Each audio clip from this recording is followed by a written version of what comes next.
철호는 비스듬히 모로 앉은 동생 영호의 옆얼굴을 한참이나 노려보고 있었다. 영호는 영호대로 퀭한 두 눈으로 깜빡이기를 잊어버린 채 아까부터 앞으로 뻗친 자기의 발끝을 바라보고 있었다. 이윽고 철호는 영호에게서 눈을 돌려버렸다. 그리고 아랫방과 윗방 사이 칸막이를 한 널쭉에 등을 기대며 모로 돌아앉았다.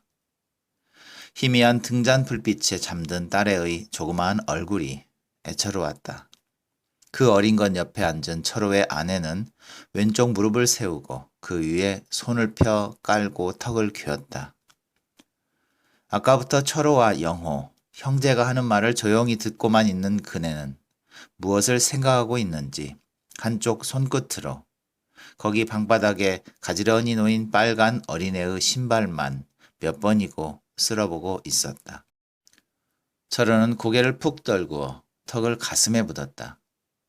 영호는 새로 피워문 담배를 연거푸 서너 번 들이빨았다. 그리고 또 말을 계속하였다. 저도 형님의 그 생활 태도를 잘 알아요. 가난하더라도 깨끗이 살자는. 그렇지요. 깨끗이 사는 게 좋지요. 그런데 형님 하나 깨끗하기 위하여 치르는 식구들의 희생이 너무 어처구니 없이 크고 많단 말입니다. 헐벗고 굶주리고. 형님 자신만 해도 그렇죠. 밤낮 쑤시는 충치 하나 처치 못하시고 이가 쑤시면 치과에 가서 치료를 하거나 빼어버리거나 해야 할 거 아니에요? 그런데 형님은 그것을 참고 있어요. 낯을 잔뜩 찌푸리고 참는단 말입니다. 물론 치료비가 없으니까 그런 수밖에 없겠지요. 그겁니다. 바로 그겁니다. 그 돈을 어떻게든지 구해야죠. 이가 쑤시는데 그럼 어떻게 해요? 그걸 형님처럼 마치 쑤시는 것을 참고 견디는 그것이 돈을, 치료비를 버는 것이기나 한 것처럼 생각하는 것. 안 쓰는 것을 혹 버는 셈이라고는 할 수도 있을 거야요. 그렇지만 꼭 써야 할 때 못 쓰는 것이 버는 셈이라고는 할 수 없지 않아요?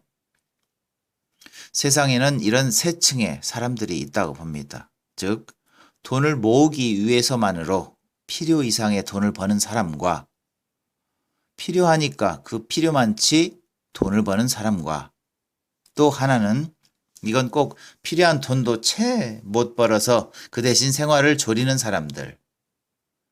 신발에다 발을 맞추는 격으로 형님은 아마 그 맨 끝층에 속하겠지요.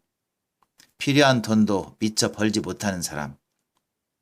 깨끗이 살자니까 그럴 수밖에 없다고 하시겠지요. 그래요. 그것은 깨끗하기는 할지 모르죠. 그렇지만 그저 그것뿐이지요. 언제까지나 충치가 쏘아부은 볼을 싸지고 울상일 수밖에 없지요. 그렇지 않습니까? 그야 형님. 인생이 저 골목 안에서 10판짜리를 받고 코 올리는 어린애들에게 보여주는 요지경이라면야 자기가 가지고 있는 돈값만치 구멍으로 들여다보고 말할 수도 있겠지요. 그렇지만 어디 인생이 자기 주머니 속의 돈 액수만치만 살고 그만두고 싶으면 그만둘 수 있는 요지경인가요 어디? 돈 많지만 말을 할 수 있는 그런 편리한 목구멍인가요 어디? 싫어도 살아야 하니까 문제지요. 사실이지 자살을 할 만치 소중한 인생도 아니고요. 살자니까 돈이 필요하고요. 필요한 돈이니까 구해야 하죠. 왜 우리라고 좀 더 넓은 테두리, 법률선까지 못 나가란 법이 어디 있어요? 아니, 남들은 다 벗어던지고 법률선까지도 넘나들면서 사는데 왜 우리만 옹색한 양심의 울타리 안에서 숨이 막혀야 해요? 법률이란 뭐야요? 우리들이 피차에 약속한 선이 아니야요?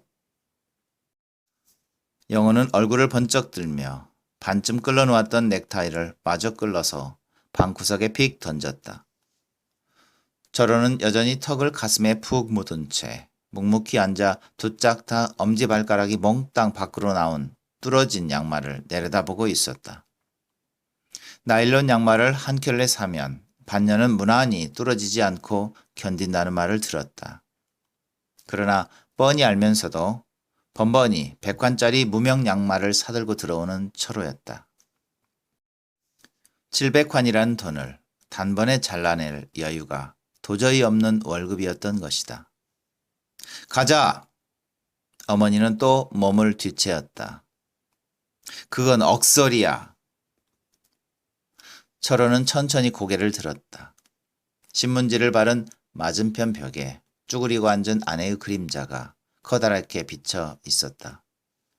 곱주처럼 구부리고 앉은 아내의 그림자는 헝클어진 머리카락이 괴물스러웠다. 철호는 눈을 감았다. 머리마저 등 뒤 칸막이 반자에 기대었다. 철호의 감은 눈앞에 10여 년 전 아내가 흰 저고리 까만 치마를 입고 선이 나타났다. 무대에 나선 그녀는 더욱 예뻤다. 이 여자대학 졸업음악회였다. 노래가 끝나자 박수 소리가 그칠 줄을 몰랐다.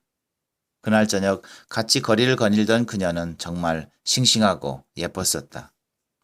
그러나 지금 철호 앞에 쭈그리고 앉은 아내는 그때의 그녀가 아니었다. 무슨 둔한 동물처럼 되어버린 그녀. 이제 아무런 희망도 가져보려고 하지 않는 아내. 철호는 가만히 눈을 떴다. 그래도 아내의 속눈썹만은 전처럼 까맣고 길었다. 가자. 철호는 흠치를 놀라 환상에서 깨어났다. 억설이요? 그런지도 모르죠.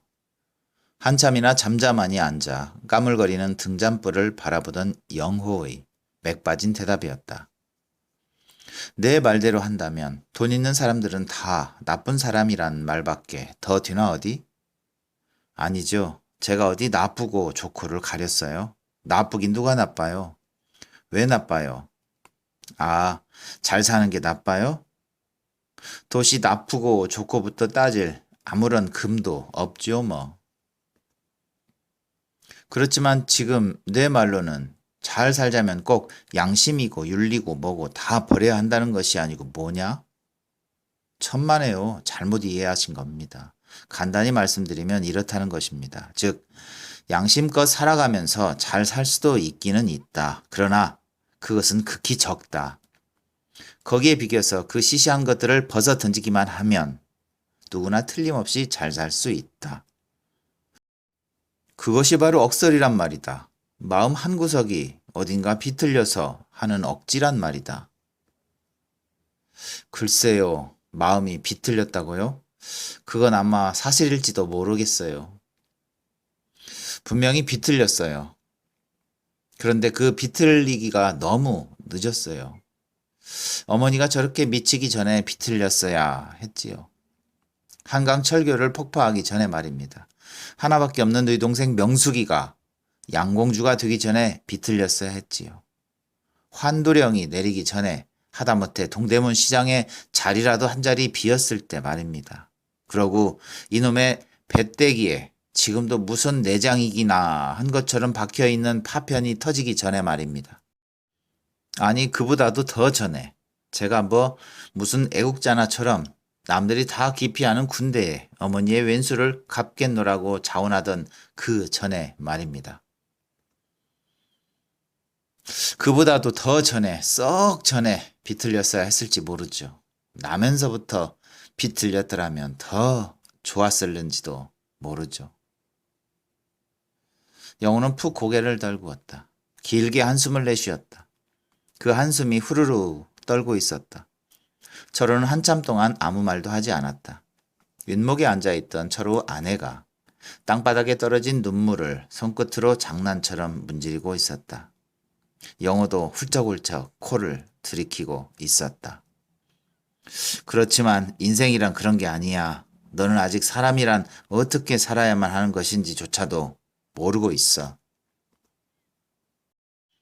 그래요. 사람이란 과연 어떻게 살아야 하는 것인지는 정말 모르겠어요. 그렇지만 이제 이 물고 뜯고 하는 마당에서 살자면, 생명만이라도 유지하자면 어떻게 해야 하는지는 알 것 같아요. 허허. 영호는 눈물이 글썽하니 고인 눈을 천장을 향해 쳐들고 자기 자신을 비웃듯이 허허 하고 웃었다. 가자! 또 어머니는 가자고 했다. 영호는 아랫목으로 눈을 돌렸다. 철호는 길게 한숨을 쉬었다. 등잔불이 크게 흔들거렸다. 방 안의 모든 그림자들이 움직였다. 집 전체가 그대로 기울거리는 것 같았다. 그것뿐 조용했다. 밤이 꽤 깊은 모양이었다. 세상이 온통 잠들고 있었다. 저만치 골목 밖에서부터 딱딱딱딱 구두발 소리가 뾰족하게 들려왔다. 점점 가까워 왔다. 바로 아랫방 문 앞에서 멎었다. 영호는 문께로 얼굴을 돌렸다. 삐걱삐걱 두어 번 비틀리던 방문이 열렸다. 여동생 명숙이 들어섰다. 싱싱한 몸매에 까만 투피스가 제법 어느 회사의 여사무원 같았다. 늦었구나. 영호가 여전히 두 다리를 쭉 뻗고 앉은 채 고개만 뒤로 젖혀서 명숙을 쳐다보았다. 명숙은 영호의 말에 아무런 대꾸도 없이 돌아서서 문 밖에서 까만 하이힐을 집어 올려 아랫방 모서리에 들여놓았다. 그리고 백을 휙 방구석에 던졌다. 겨우 위쪽으리와 스커트를 벗어 걸은 명숙은 아랫방 뒷구석에 가서 털썩 하고 쓰러지듯 가로 누워버렸다. 그리고 거기 접어놓은 담요를 끌어다 머리 위에서부터 푹 뒤집어 썼다. 철호는 명숙을 거들떠보지도 않고 덤덤히 등잔불만 지켜보고 있었다. 철호는 언젠가 퇴근하던 길에 전차 창문 밖으로 본 명숙의 꼴을 생각하고 있는 것이었다. 철호가 탄 전차가 을지로 입구 14거리에 머물러 신호를 기다리고 있었다. 손잡이를 붙들고 창을 향해 서 있는 철호는 무심코 밖을 내다보았다. 전차 바로 옆에 미군 지프차가 한 대와 섰다. 순간 철호는 확 낯이 달아올랐다. 핸들을 쥔 미군 바로 옆자리에 색안경을 쓴 한국 여자가 앉아 있었다. 그것이 바로 명숙이었던 것이다. 바로 철호의 턱 밑에서였다. 역시 신호를 기다리는 그 지프차 속에서 미군이 한 손을 핸들에 걸치고 또 한 팔로 명숙의 허리를 넌지시 끌어안는 것이었다. 미군이 명숙의 얼굴을 들여다보며 뭐라고 수작을 걸었다. 명숙은 다리를 겹치고 앉은 채 앞을 바라보는 자세 그대로 고개를 까딱거렸다. 그 미군 지프차 저편에 선 택시 조수가 명숙이와 미군을 쳐다보며 피시시 웃었다. 전차간에서도 마찬가지였다. 철호 바로 옆에 나란히 서 있던 청년 둘이 쑥덕거렸다. 그래도 멋은 부렸네. 멋? 그래, 색안경을 썼으니 말이지. 장사치곤 고급이지. 미천없이. 저것도 시집을 갈까? 흥. 철호는 손잡이를 놓았다. 그리고 반대편 가운데 문께로 가서 돌아서고 말았다.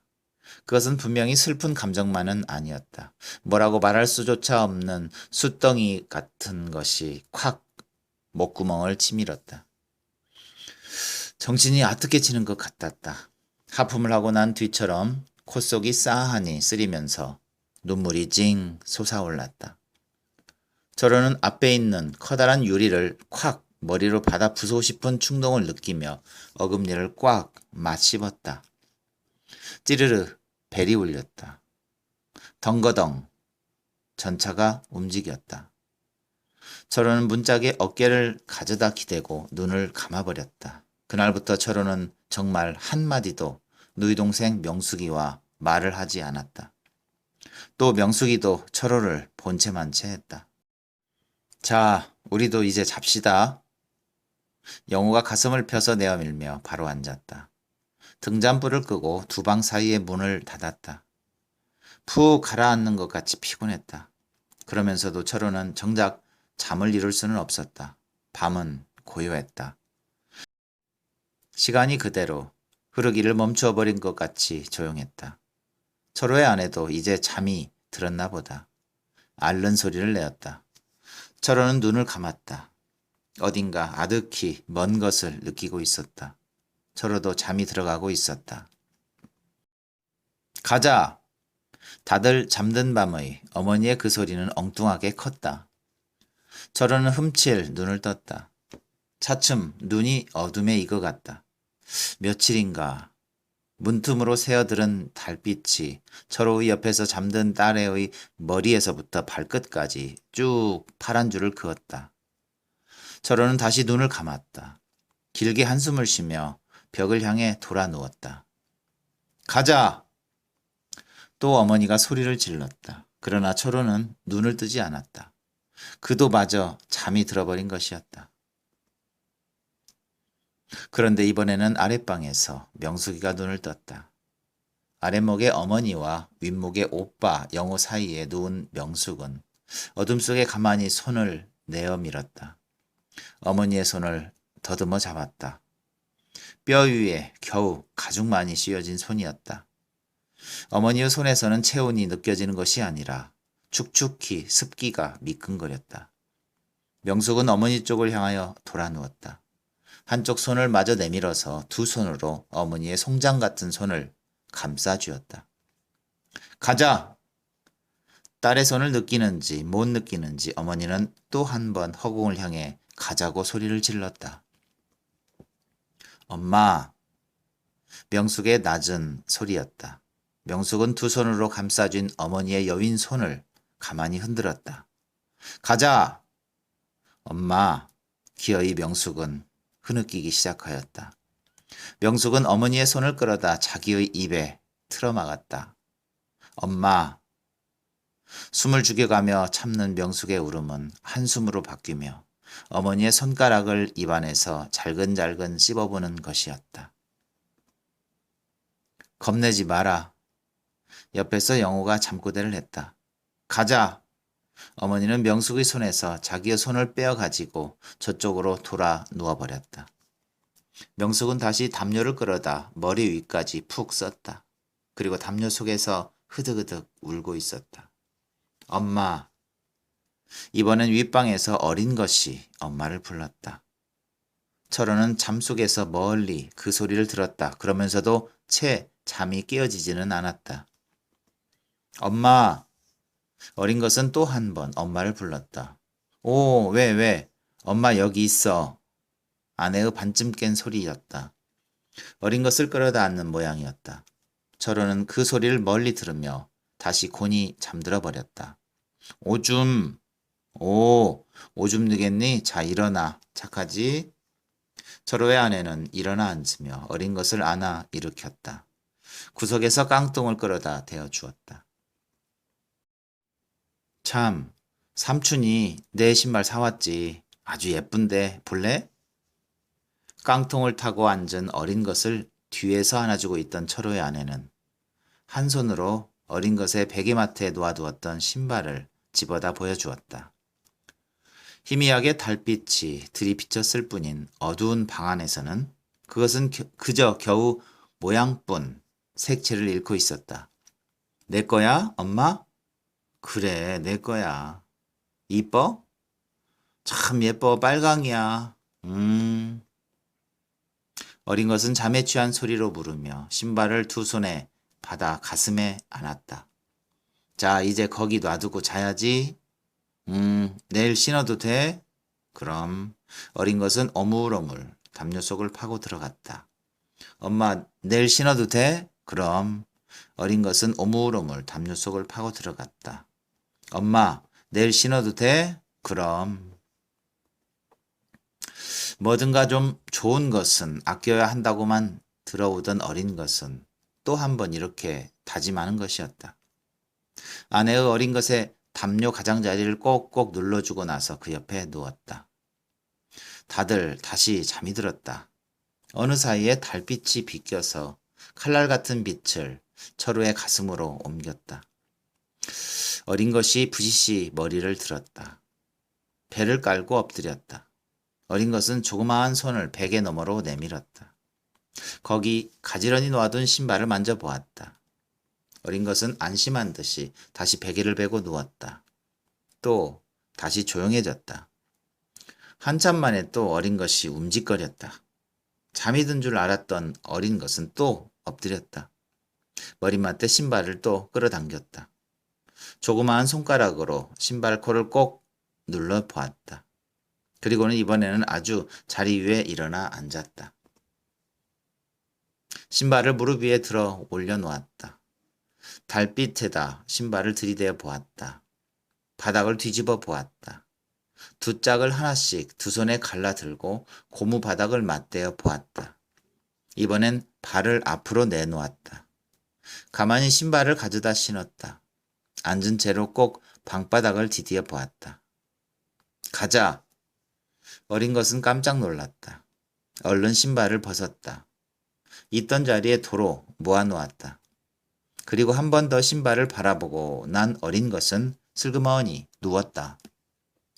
오물오물 담요 속으로 기어 들어갔다. 점심을 못 먹은 배는 오후 2시에서 3시 사이가 제일 견디기 힘들었다. 철호는 펜을 장부 위에 놓았다. 저쪽 구석에 돌아앉은 사환이를 바라보았다. 보리차라도 한 잔 더 마시고 싶었다. 그러나 2잔까지는 사환이를 시켜서 가져오라 할 수 있었으나 3번까지는 부르기가 좀 미안했다. 철호는 걸상을 뒤로 밀고 일어섰다. 책상 모서리에 놓인 찻잔을 집어들었다. 그리고 출입문으로 나갔다. 복도의 풍로 위에서 커다란 주전자가 끓고 있었다.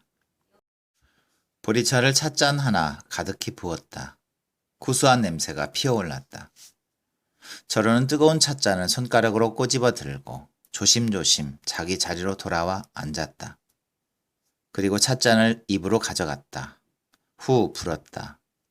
막 한 모금 들이마시는 때였다. 송 선생님 전화입니다. 사원애가 책상 앞에 와 알렸다. 철호는 얼른 찻잔을 책상 위에 내려놓았다. 그리고 과장 책상 앞으로 갔다. 수화기를 들었다. 네, 송철호 올시다. 네? 경찰서요? 전 송철호라는 사람인데요. 네? 송영호요? 네, 바로 제 동생입니다. 무슨... 네? 송영호가요? 제 동생이 말입니까? 곧 가겠습니다. 네, 네. 철호는 수화기를 걸었다. 그리고 걸어놓은 수화기를 멍하니 내려다보고 서 있었다. 사무실 안 사람들의 시선이 모두 철호에게로 쏠렸다. 무슨 일인가? 동생이 교통사고라도? 서리를 뒤적이던 과장이 앞에 서 있는 철호를 쳐다보며 물었다. 네? 네, 저 과장님 잠깐 다녀오겠습니다. 철호는 마시던 보리차를 그대로 남겨둔 채 사무실을 나섰다. 영문을 모르는 동료들이 서로 옆에 사람의 얼굴을 힐끗 쳐다보는 것이었다. 철호는 전에도 몇 번 경찰서에 호출을 받은 일이 있었다.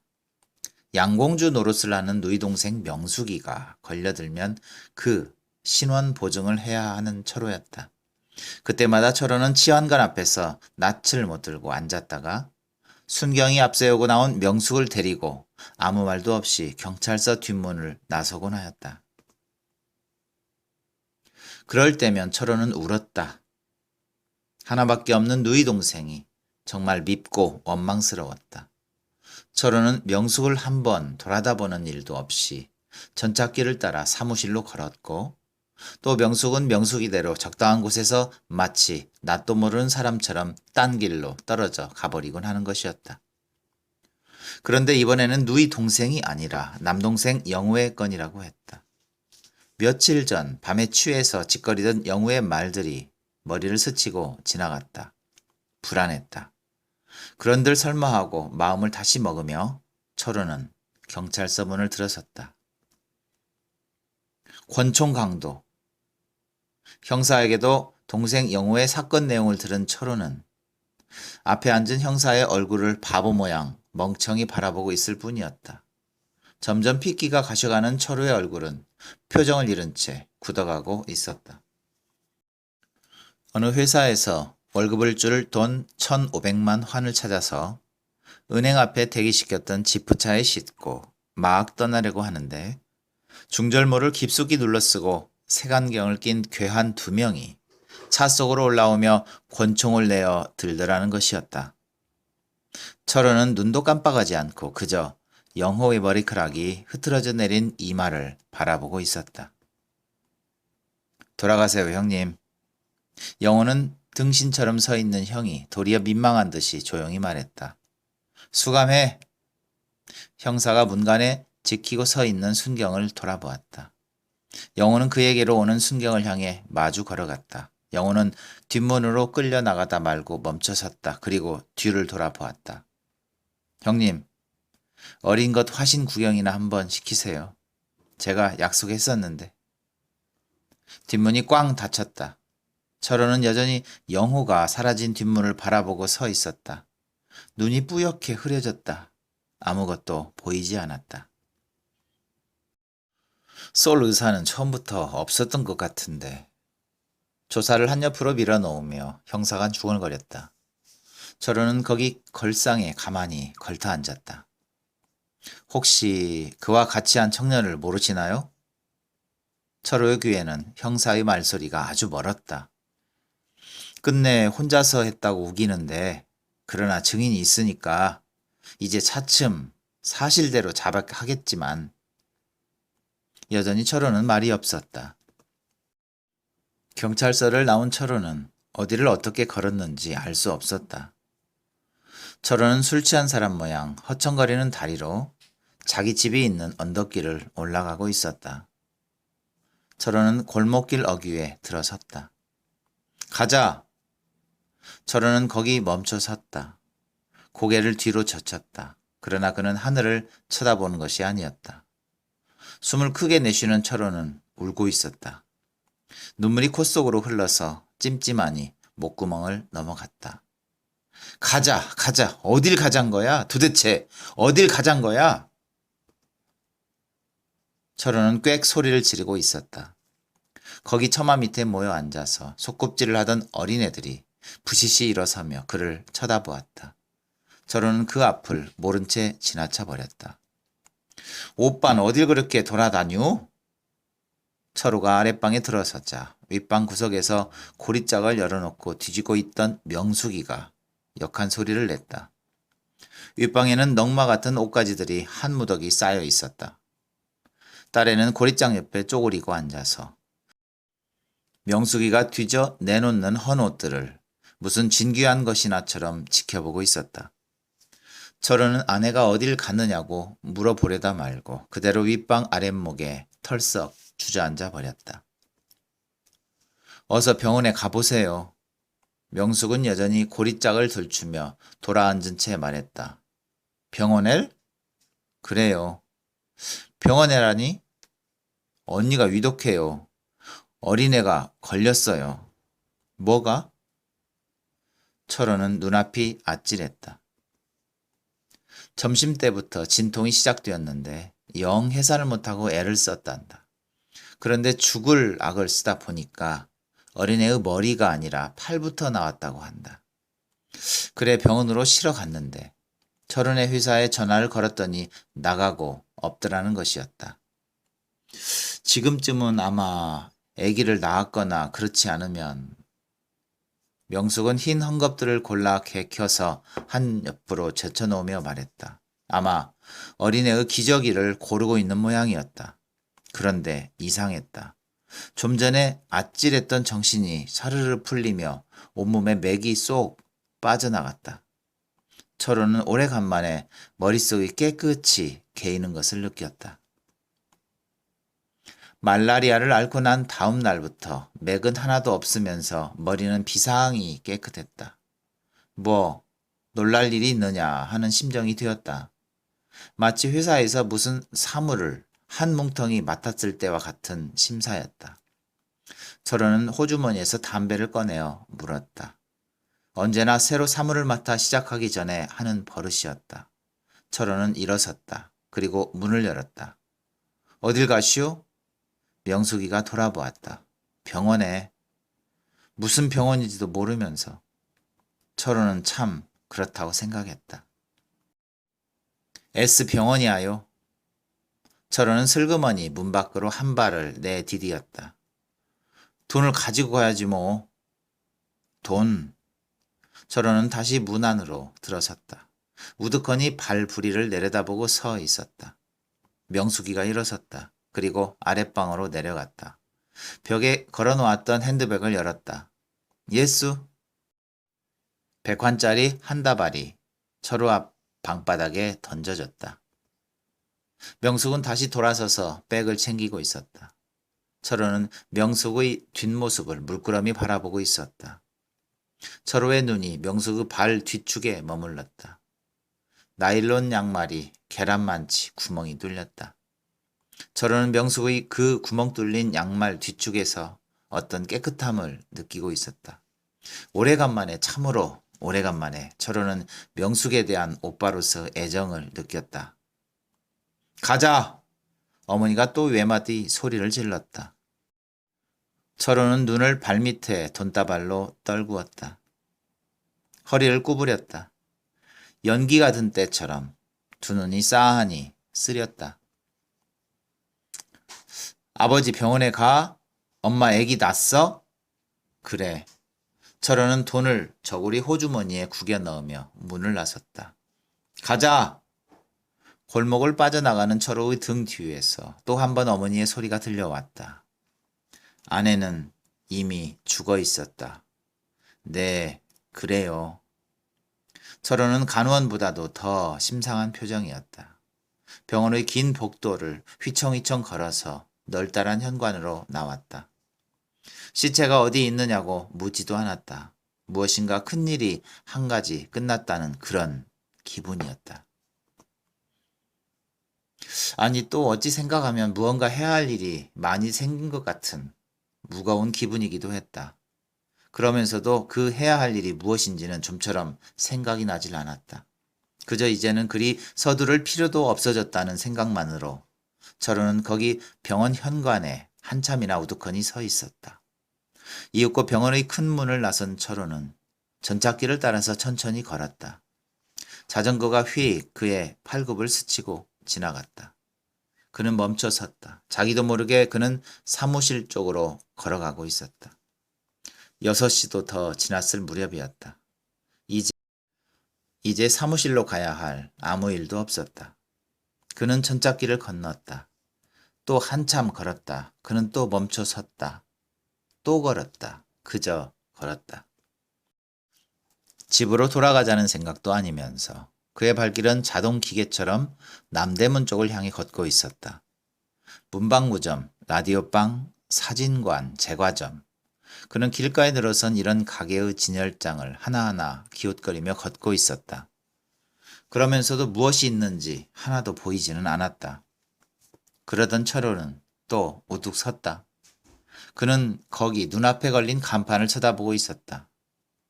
장기판만한 판에 빨간 페인트로 치과라고 써 있었다. 철호는 갑자기 자기 이가 쑤시는 것을 느꼈다. 아침부터, 아니 벌써 전부터 훌떡훌떡 쑤시는 충치가 갑자기 아파왔다. 양쪽 어금니가 아래 위 다 쑤셨다. 사실은 어느 것이 정말 쑤시는 것인지조차도 분간할 수가 없었다. 철호는 호주머니에 손을 넣어 보았다. 만환 다발이 만져졌다. 철호는 치과 간판이 걸린 층계 2층으로 올라갔다. 치과 걸상에 머리를 젖히고 입을 아 벌리고 앉았다. 의사는 달가닥달가닥 소리를 내며 이것저것 여러 가지 쇠꼬치를 그의 입에 넣었다 꺼냈다 하였다. 철호는 미시근하니 잠이 왔다. 아무런 생각도 하지 않고 입을 크게 벌린 채 눈을 감고 있었다.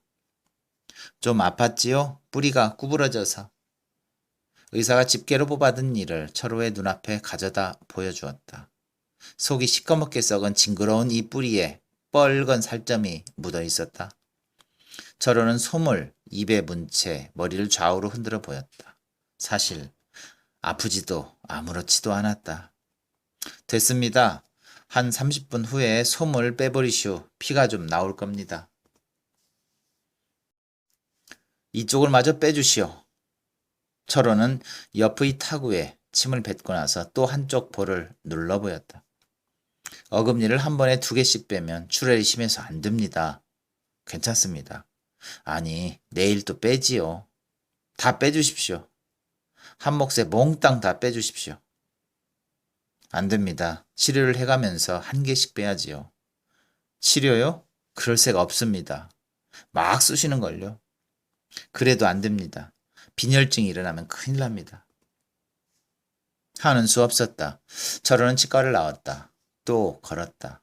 이 몸이 멍하니 아픈 것 같기도 하고 또 어찌하면 시원한 것 같기도 했다. 그는 한 손으로 볼을 쓸어 보았다. 그렇게 얼마를 걷던 철호는 거기에 또 치과 간판을 발견하였다. 역시 2층이었다. 안 될 텐데요.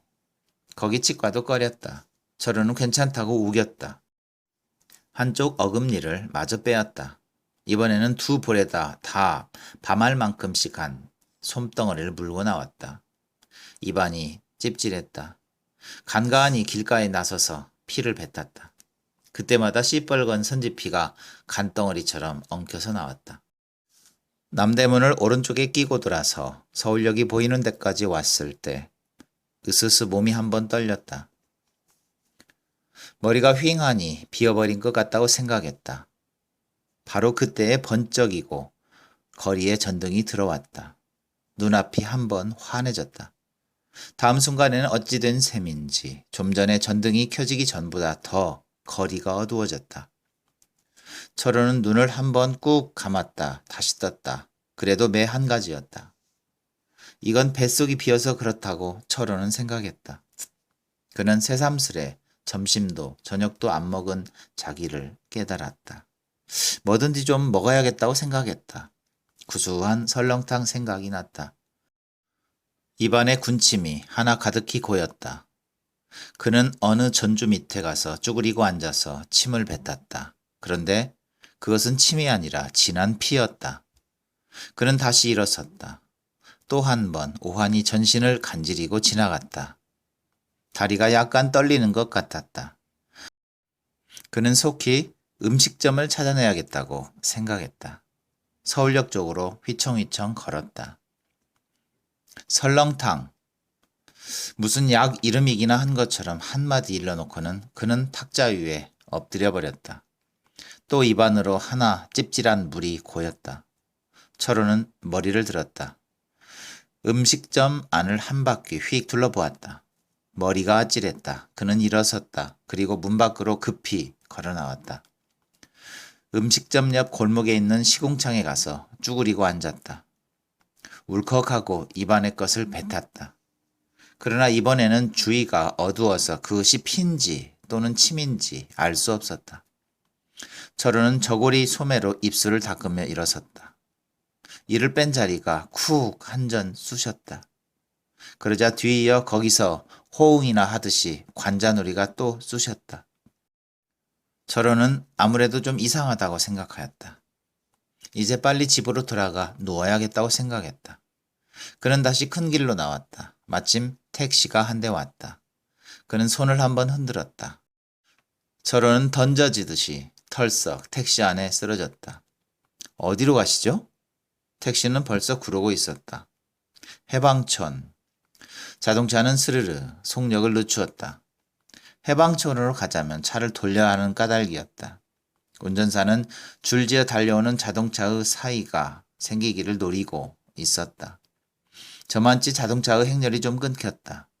운전사는 핸들을 잔뜩 비틀어 쥐었다. 운전사가 몸을 한편으로 기울이며 막 핸들을 틀려는 때였다. 뒷자리에서 철호가 소리를 질렀다. 아니야, S병원으로 가. 철호는 갑자기 아내의 죽음을 생각했던 것이었다. 운전사는 다시 획 핸들을 이쪽으로 틀었다. 운전사 옆에 앉아있는 조수애가 한번 철호를 돌아보았다. 철호는 뒷자리 한 구석에 가서 몸을 틀어박은 채 고개를 뒤로 젖히고 눈을 감고 있었다. 차는 한국은행 앞 로터리를 돌고 있었다. 그때 또 뒤에서 철호가 소리를 질렀다. 아니야, 경찰서로 가. 눈을 감고 있는 철호는 생각하는 것이었다. 아내는 이미 죽었는데 하고 이번에는 다행히 차의 방향을 바꿀 필요가 없었다. 그냥 달렸다. X경찰서 앞입니다. 철호는 눈을 떴다. 상반신을 번쩍 일으켰다. 그러나 곧 또 털썩 뒤로 기대고 쓰러져 버렸다. 아니야, 가. X경찰서입니다, 손님. 조수애가 뒤로 몸을 틀어 돌리고 말했다. 가자! 철호는 여전히 눈을 감고 있었다. 어디로 갑니까? 글쎄 가! 참, 딱한 아저씨네. 취했나? 운전사가 힐끔 조수애를 쳐다보았다. 그런가 봐요. 어쩌다 오발탄 같은 소년이 걸렸어. 자기 갈 곳도 모르게. 운전사는 기어를 넣으며 중얼거렸다. 철호는 까무르히 잠이 들어가는 것 같은 속에서 운전사가 중얼거리는 소리를 멀리 듣고 있었다. 그리고 마음속으로 혼자 생각하는 것이었다. 아들 구실, 남편 구실, 애비 구실, 형 구실, 오빠 구실, 또 계리사 사무실 서기 구실. 해야 할 구실이 너무 많구나. 너무 많구나. 그래, 난 내 말대로 아마도 조물주의 오발탄인지도 모른다. 정말 갈 곳을 알 수가 없다. 그런데 지금 나는 어디건 가긴 가야 한다. 철호는 점점 더 졸려왔다. 저런 것처럼 머리의 감각이 차츰 없어져 갔다. 가자! 철호는 또 한 번 귓가에 어머니의 소리를 들었다고 생각하며 푹 모로 쓰러지고 말았다. 차가 내거리에 다다랐다. 앞의 교통신호대에 빨간불이 켜졌다. 차가 섰다. 또 한 번 조수애가 뒤를 돌아보며 물었다. 어디로 가시죠? 그러나 머리를 푹 앞으로 수그린 철호는 아무 대답도 없었다. 따르릉 벨이 울렸다. 긴 자동차의 행렬이 움직이기 시작했다. 철호가 탄 차도 목적지를 모르는 대로 행렬에 끼어서 움직이는 수밖에 없었다. 철호의 입에서 흘러내린 선지피가 흥건히 그의 와이셔츠 가슴을 적시고 있는 것을 아무도 모른 채 교통신호대의 파란불 밑으로 차는 내거리를 지나갔다.